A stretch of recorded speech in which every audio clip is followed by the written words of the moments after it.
আমাদের মাননীয় প্রধানমন্ত্রী জনাব তারেক রহমান বলেছেন মাওলানা ভাসানীর প্রতীক ছিল ধানের শীষ।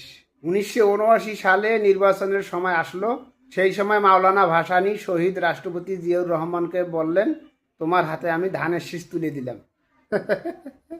এদিকে আবার পোলাপান সত্যিটা বের করে ফেলেছে।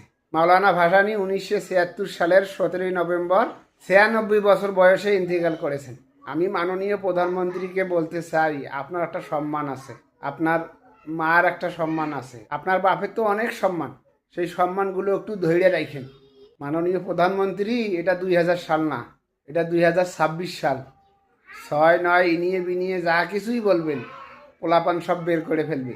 এরপরে আপনার সম্মানটা কোথায় যাবে একবার চিন্তা করে দেখেছেন? আপনি তো সংসদে কোনো কথা বলেন না, শুধু টেবিল চাপড়ান।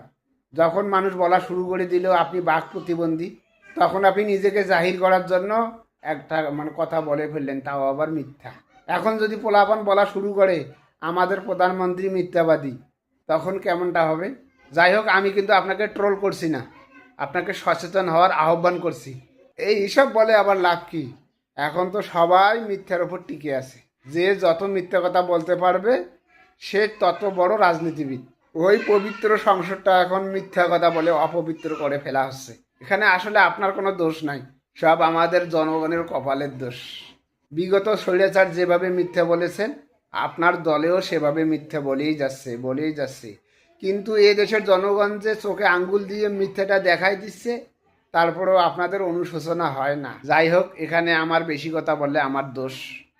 আমি আর বেশি কথা বলে নিজেকে দোষী সাব্যস্ত করতে চাই না। সবাই ভালো থাকবেন, সুস্থ থাকবেন আর সত্য কথা বলবেন। আল্লাহ হাফেজ।